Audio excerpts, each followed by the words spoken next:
Hace un montón de tiempo que quiero hacer este vídeo, ¿vale? Pero siempre creí que era un tema que igual no interesaba demasiado, que eran solo pues movidas mías y que en realidad vosotros queríais otro tipo de contenido. Pero el otro día les puse una encuesta a mis Patreons. Si no sabéis lo que es Patreon, os dejo arriba linkeado un vídeo en el que os explico en qué consiste y abajo tenéis a partir de ahora siempre linkeado mi Patreon. Bueno, total, que les di varias opciones creyendo que iban a escoger unas en concreto y no, ganó este tema por abrumadora mayoría. Así que aquí estoy, fíjate, en vez de para hablar de Taylor Swift, para hablar del uso de las lenguas como arma política. Es un tema intenso, ¿vale? Prepare yourself.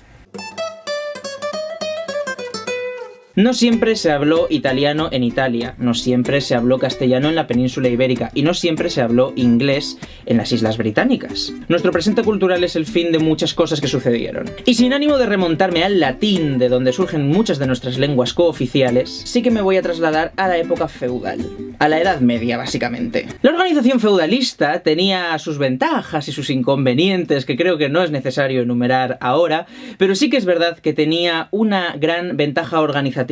Si bien el territorio estaba dividido en algunos reinos como el de Castilla, el de Aragón o el de Navarra, cada uno con su rey propio, a su vez también se subdividía en múltiples regiones, que eran los condados, los ducados, independientes y de administración propia, aunque supeditados a la corona del rey. Esto realmente fue el espacio propicio para el surgimiento de las culturas regionales. Si bien la misa había que escucharla en latín, por cojones, hablando en plata, sí que es verdad que las regiones tenían sus pequeñas peculiaridades, tenían sus dialectos, tenían sus idiomas, tenían sus refranes, tenían sus palabras propias. ¿Cuándo esto empieza a cambiar? Bueno, pues con el surgimiento de los estados-nación. A raíz de la paz de Westfalia, os estoy hablando de mediados del siglo XVII y sobre todo a lo largo del siglo XVIII, se empieza realmente a hablar de una unión estatal y de una idea de que un estado es una masa homogénea.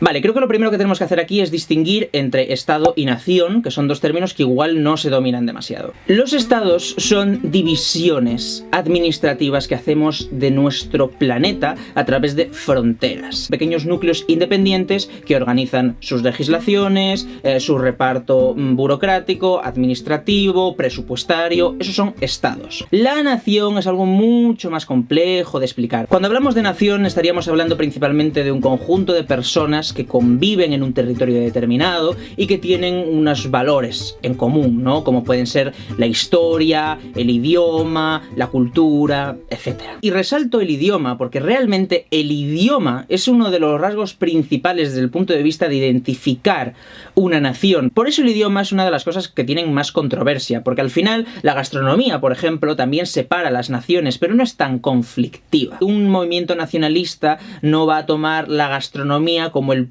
eje fundamental de su independencia, digamos, ¿no?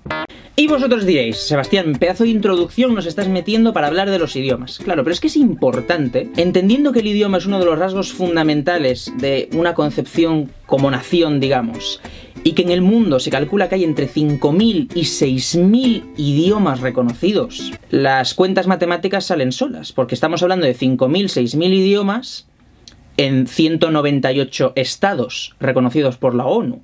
Entonces, claro, a poco que hagamos una división sencilla, veremos que en nuestros estados hay presencia de muchísimos idiomas y por lo tanto que tenemos que hablar de plurinacionalidades. El problema yo creo que está en ver esto como un problema, es decir, somos diferentes, no pasa nada, se puede seguir conviviendo y nos queremos y nos hace rica esa multiculturalidad, nos hace diferentes, nos hace poder aprender todos unos de otros. Joder, qué coñazo sería que todos hablásemos igual, comiésemos lo mismo, tuviésemos las mismas costumbres, la misma historia, la misma cultura. ¡Ah! Y vosotros diríais, bueno, pues ya está, simplemente no, aquí se termina, no hay por qué meter la política. Vale, me gustaría hablaros de un término que es bastante esclarecedor en por qué puede resultar interesante meter las lenguas en la política.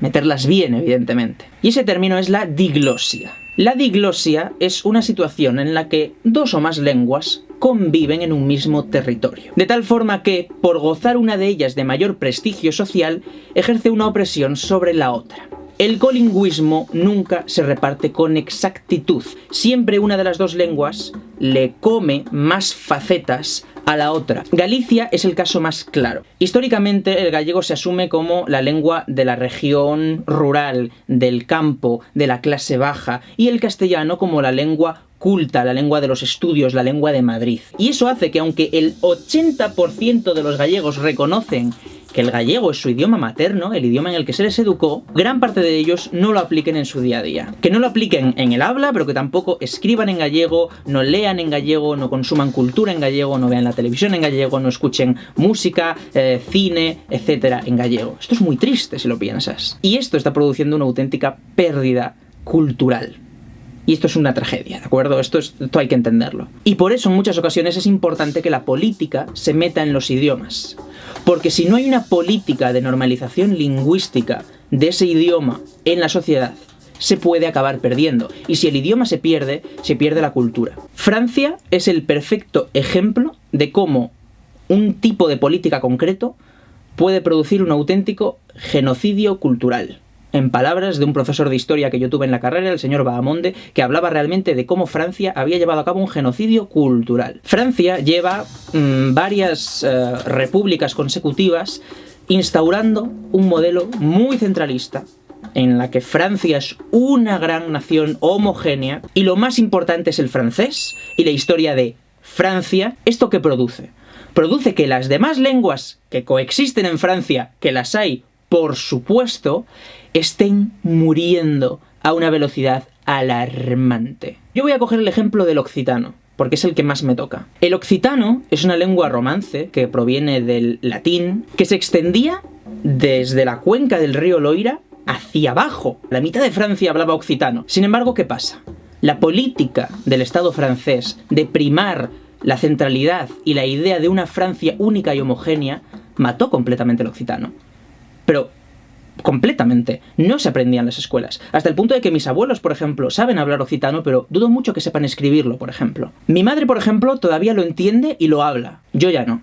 Yo lo entiendo de escucharles por casa hablar, pero no lo hablo, ni de broma, y olvidémonos de que lo escriba. Y eso con mi generación se ha perdido. Como no se han llevado a cabo políticas de normalización lingüística, como no se ha intentado implantar, como no se ha puesto la posibilidad de estudiarlo en los colegios, es un idioma que se ha perdido, porque el occitano convive en diglosia con el francés, y evidentemente el francés se lo ha comido, porque tiene más prestigio, porque lo necesitas para vivir en Francia, porque toda la administración está en francés, porque es el único idioma en el que se retransmite la televisión. Entonces el francés se ha comido radicalmente al occitano, hasta el punto de que en 2001 se tenía constancia de que había 1.900.000 personas que hablaban usualmente el occitano, y actualmente la cifra de hablantes ha bajado a 700.000. O sea, en 20 años, más de la mitad de la población que hablaba occitano ha desaparecido. ¿Sabéis por qué? Porque se han muerto, porque eran los abuelos, eran la gente mayor, y los jóvenes ya no lo hablan. Y dentro de 20 años me gustaría volver a consultar estas cifras, porque lo mismo son ya 20 personas. Esto es muy triste. Esto es una tragedia a nivel cultural. Esto no va de políticas, no va de nacionalismos, va de un valor. Va de que estamos matando nuestra historia, de que no se está haciendo nada porque esto sobreviva. Vale, ahora hablemos del caso de España, que yo creo que es un caso que nos toca más a todos. Vale. Que en España hay una multiculturalidad y que hay muchos idiomas es algo que nadie puede negar. A poco que hayas salido de Madrid, a poco que hayas salido de la capital, sabes que nada tiene que ver una persona de Andalucía, en su idiosincrasia, con una persona de Asturias. Nada tiene que ver la manera en la que hablan los gallegos, que se nos traban constantemente los tiempos verbales compuestos, con la manera en la que habla un extremeño, con la manera en la que habla un riojano. Durante mucho tiempo hubo un respeto por estas culturas. Pero entonces llegó un señor que se llamaba Paquito, y Paquito dijo que no, que España una grande y libre. Y durante 40 años llevó a cabo una política centralizadora. Y fueron a Galicia y se prohibió hablar el gallego. Y se dejó de dar en las escuelas. Y se cambiaron uno a uno los rótulos de todos los pueblos de Galicia. Algunos, por cierto, los cambiaron como el culo porque no tenían ni idea de traducir. Y durante 40 años, se rompió con la tradición lingüística, ya no solo de la región de Galicia, sino de todas las demás regiones donde convivían lenguas y dialectos. Se acabó con todo y, claro, de repente llega la transición y reconstruye eso. Haz que esas 3 generaciones que han nacido y han crecido en el franquismo retomen el idioma que hablaban sus abuelos. Aún así, cuando llegamos a la transición, se llevó a cabo una política descentralizadora. Se entendía que la España del futuro no tenía cabida en una concepción centralizada, como habíamos tenido hasta el momento, y se reconocieron lenguas, otras no, pero algunas se reconocieron, y se llevaron a cabo políticas de regeneración de esos idiomas. Por ejemplo, se implementó sus estudios en las aulas, se concedieron premios literarios para gente que escribiese en gallego, por ejemplo, se dejó que se fundasen periódicos en gallego, se dejó que se fundasen editoriales en gallego. Estoy poniendo el ejemplo de Galicia porque es el que más me toca, ya me entendéis, pero a nivel de toda España. ¿Pero qué pasa? Que ya estaba sentada la base de que defender el idioma era una causa progresista, era una causa de izquierdas, mientras que la derecha tenía que defender unos valores de unidad de España. Y eso ya había arraigado. Esto no tiene ningún tipo de sentido a ningún nivel. ¿Pero qué agenda están marcando nuestros políticos? Pues la misma de siempre, que la derecha habla en castellano. Y es así como tenemos, por ejemplo, a la candidata del PP por Barcelona, que se enorgullece de no hablar catalán. De hecho, me consta que habla a la perfección el castellano y el francés, y no habla catalán. Y es así como tenemos también al otro señor, que ni quiero nombrar, diciendo la Generalidad de Cataluña. No permitiremos que al frente de la Generalidad esté un golpista que apela a la violencia de la vía eslovena. No se dice Generalidad, se dice la Generalitat de Cataluña, pero del mismo modo que se dice la Xunta de Galicia. ¿Puedes decir la Junta de Galicia? Sí, puedes decirlo, pero es que está mal dicho. ¿Por qué dice Generalidad de Cataluña? ¿Por qué lo dice? Porque hay unos valores implícitos en rechazar el catalán. Unos valores que hablan de que lo más importante es España, y el español, y la unidad, y que hay que rechazar la idea de la multiculturalidad española. Eso es un uso de los idiomas como arma política, y es un uso nefasto que le hace muchísimo daño a nuestra cultura. Porque el catalán, el gallego, no saben de colores políticos, son idiomas, son tradición, son cultura, y hay que defenderlo. Y vosotros diréis, los independentistas catalanes también utilizan el idioma como arma política. No, los independentistas catalanes, que son muy diferentes, los hay de derechas, de izquierdas, de todas las ramas, tienen un rasgo común. Y es que están orgullosos de Cataluña. Y me parece muy triste que la gente que se opone al movimiento independentista no abrace el catalán, porque hablar catalán simplemente significa que estás orgulloso de Cataluña y de su cultura y de su idioma. No significa que seas independentista.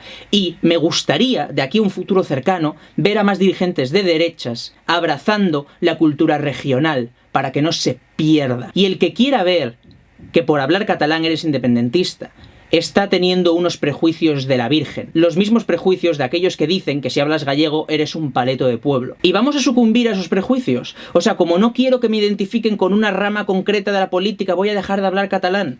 O como no quiero que crean que soy un paleto de pueblo, voy a dejar de hablar gallego. Voy a dejar de leer mi literatura, de consumir mi música, mi cine. Es lo que vamos a sucumbir todos a... Bueno, pues entonces la diglosia hará el resto. Porque creedme, el idioma que no está en peligro es el castellano. Lo que sí que está en peligro es el gallego, el euskera, que está bajando de manera catastrófica su cifra de hablantes. Y es que es tan triste, porque es que ves a gente antes dispuesta a llevar a sus hijos a colegios bilingües castellano-inglés que castellano-catalán, o que castellano-gallego. ¿Cómo se mide la importancia de una lengua? ¿Cómo se mide? ¿En su número de hablantes? Bueno, entonces hablemos todos chino, mandarino, o hablemos todos inglés. ¿En qué se mide la fuerza de una cultura? Entonces, ¿es más importante la cultura estadounidense que la cultura albanesa? ¿Es más importante porque tiene más gente? ¿Porque ha sabido venderse mejor? Y vosotros diréis, Sebastián, no entiendo la conclusión de este vídeo, me parece un tanto incoherente, porque al mismo tiempo nos hablas de que la política se tiene que meter en los idiomas para fomentarlos, pero también criticas que la política se meta en los idiomas. Yo lo que defiendo es que debemos dejar de darle a determinadas ramas políticas el monopolio del sentirse orgulloso de la cultura propia. Y enarbolo que toda la política de manera unida se implique en mantener nuestra cultura viva. Si no hay políticas activas en favor de nuestras culturas regionales y de nuestros idiomas regionales, todo esto se va al trasto. Y si no empezamos a entender que los idiomas no tienen dueño, ni tienen color político, y que todo el mundo debería hablarlos y defenderlos, nos va a ir muy mal. Por eso el día de hoy, para concluir este vídeo en el que me he venido un poco más arriba de lo que esperaba, la verdad, pero es que este tipo de cosas me indignan, me gustaría dejaros con una reflexión. Y es que realmente Tenemos que tomar partido en nuestra cultura. Espero que hayáis disfrutado de este vídeo. Yo desde luego he disfrutado una barbaridad de desahogarme con este tema del que quería hablaros desde hace mucho tiempo y nos vemos en la próxima.